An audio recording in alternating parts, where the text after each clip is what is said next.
नमस्कार दोस्तों, मैं दिलीप कुमार।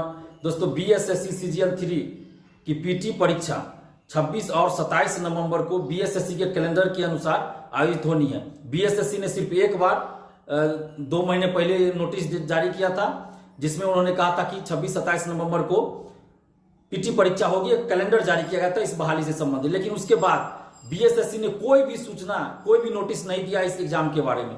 तो बीएसएससी से हम आग्रह कर रहे हैं, बीएसएससी के अध्यक्ष महोदय से आग्रह कर रहे हैं कि आप कम से कम एक नोटिस जारी कीजिए कि बीएसएससी सीजीएल 3 पीटी परीक्षा 26-27 नवंबर को होगी या नहीं होगी, और अगर होगी तो एडमिट कार्ड कब से डाउनलोड होगा। 1-2 हजार स्टूडेंट्स इसमें अपियर नहीं हो रहे हैं, 9 लाख स्टूडेंट्स इसमें फॉर्म भरे हैं, और इसमें से हजारों ऐसे अभ्यर्थी हैं जो बीपीएससी पीटी भी दिए हैं, और उसमें से हजारों ऐसे अभ्यर्थी हैं जिनको बीपीएससी मेंस भी देना है, और दोनों का सिलेबस अलग अलग है।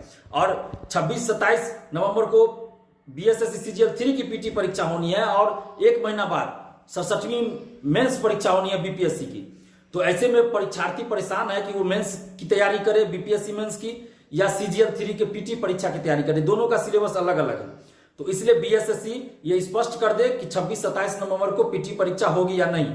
अगर आपको लेना है परीक्षा तो आप नोटिस जारी कर दीजिए, ताकि परीक्षार्थी उस अनुसार अपनी तैयारी करे, और ये भी बता दीजिए कि कब से एडमिट कार्ड डाउनलोड होगा, क्योंकि हजारों ऐसे अभ्यर्थी हैं जो बिहार से बाहर, दिल्ली, कहीं मुंबई, कहीं और रहते हैं।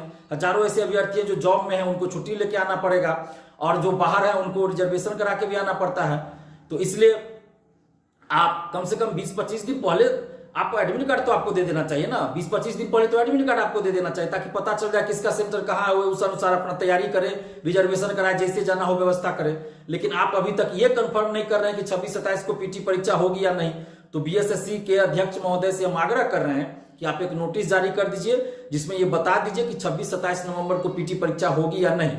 और अगर आप परीक्षा ले रहे हैं तो एडमिट कार्ड जल्द से जल्द आप जारी कीजिए, ताकि परीक्षार्थियों को परेशानी ना हो। और इसके साथ ही इस परीक्षा में पूरी तरह से पारदर्शिता लाई जानी चाहिए, क्योंकि बीएसएससी सीजीएल 1 और सीजीएल 2 में बड़े व्यापक पैमाने पे धांधली हुई थी। सीजीएल 2 का कट ऑफ फाइनल का 150 में निगेटिव मार्किंग 138 गया था। ओएमआर सीट बाहर ले जाकर रंगा गया, आंसर वायरल था, पेपर लीक था। तो ये घटना फिर से नहीं होनी चाहिए, पेपर लीक नहीं होना चाहिए, किसी तरह से आंसर वायरल ना हो और ओएमआर सीट बाहर ले जाकर न रंगा जाए। इसके लिए पूरी पारदर्शिता के साथ इस बहाली को पूरा कीजिए, और पारदर्शिता लाने के लिए हम 7 डिमांड आपके सामने रख रहे हैं। बीएसएससी के सामने 7 मांग रख रहे हैं, जिसमें पहला मांग हमारा है ओएमआर सीट की कार्बन कॉपी और क्वेश्चन बुकलेट परीक्षार्थियों को परीक्षा समाप्ति बाद दिया जाए। दूसरा डिमांड हमारा है आंसर की जारी हो, और रिजल्ट प्रकाशन के साथ ही कटअप और सभी परीक्षार्थियों का मार्क्स बताया जाए। हमारा तीसरा डिमांड है कि 67वीं बीपीएससी पीटी पुनर्परीक्षा की तरह क्वेश्चन बुकलेट पर क्यूआर कोड हो, हर एक पेज पर क्वेश्चन बुकलेट नंबर दिया जाए। हमारा चौथा डिमांड है सभी सेंटर पर जैमर लगा हो, हर एक रूम में हर एक परीक्षार्थी का वीडियोग्राफी हो, और बायोमेट्रिक अटेंडेंस लिया जाए, ताकि अगर किसी के बदला में कोई और बैठा हो, स्कॉलर बैठा हो, तो मेंस में वो पकड़ा जाए। अगर मेंस में भी नहीं पकड़ा गया तो जब काउंसलिंग होगा उस समय वो पकड़ा जाए। तो इसलिए बायोमेट्रिक अटेंडेंस हर परीक्षार्थी का होना चाहिए, हर हाल में होना चाहिए। हमारा 5वां डिमांड है मोबाइल, ब्लूटूथ या इस तरह का कोई भी उपकरण किसी भी परिस्थिति में किसी भी अभ्यर्थी के पास एग्जाम हॉल में न रहे, इसकी व्यवस्था बीएसएससी हर सेंटर पर करे। हमारा 6ठा डिमांड है कि पीटी का सेंटर गृह जिला में न दिया जाए और न ही बहुत दूर दिया जाए, बल्कि पीटी का सेंटर गृह जिला के अगल बगल जिला में दिया जाए, यानी गृह जिला के आसपास में दिया जाए, ताकि परीक्षार्थियों को परीक्षा देने के लिए आने जाने में कोई परेशानी ना हो।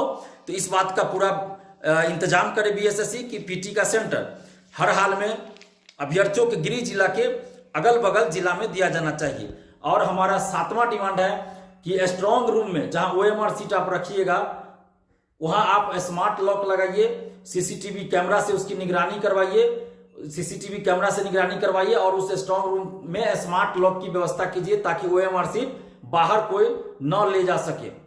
बाद में जैसे होता है कि ओएमआर सीट बाहर ले जाकर रंगा जाता है, तो ऐसी बात नहीं होनी चाहिए। इसलिए स्मार्ट लॉक की भी व्यवस्था आप कीजिए। इन सभी 7 मांगों पे आप गंभीरता पूर्वक विचार कीजिए अध्यक्ष महोदय, और इन सभी मांगों को आप लागू कीजिए, क्योंकि ये बिहार के लाखों युवाओं के भविष्य का सवाल है। जैसा कि पहले सीजीएल 1 सीजीएल 2 में बड़े पैमाने पे धांधली हुई, तो ऐसी धांधली ना हो इसके लिए इन 7 मांगों पे आप गंभीरतापूर्वक विचार कीजिए और इन 7 मांगों को आप लागू कीजिए। अगर आप ऐसा नहीं कीजिएगा अध्यक्ष महोदय, तो फिर हम लोग आंदोलन करने पे विचार करेंगे। हमें कोई शौक नहीं होता आंदोलन करने का, जब हमें मजबूर किया जाता है तब हम सड़क पे उतरते हैं या आयोग जाकर आंदोलन करते हैं। तो बीएसएससी के अध्यक्ष महोदय, ये 9 लाख स्टूडेंट्स के भविष्य का सवाल है, ये बिहार के युवाओं के भविष्य का सवाल है। तो इसलिए इस बहाली में किसी भी तरह की कोई गड़बड़ी नहीं होनी चाहिए, धांधली नहीं होनी चाहिए और पूरी पारदर्शिता लाई जानी चाहिए। इसलिए इन 7 मांगों पे आप गंभीरतापूर्वक विचार करके इन मांगों को लागू कीजिए। अगर इन मांगों को लागू नहीं करते हैं तो फिर हम लोग आंदोलन करेंगे। और जितने भी अभ्यर्थी हैं सबसे आग्रह कर रहे हैं कि आप लोग पढ़ाई अपना जारी रखिए और जब तक कोई ऑफिशियल नोटिस नहीं आता है तो 26-27 नवंबर को परीक्षा होगी, यही मान के आप तैयारी कीजिए और पारदर्शिता के लिए भी आवाज उठाइए। धन्यवाद, जय हिंद।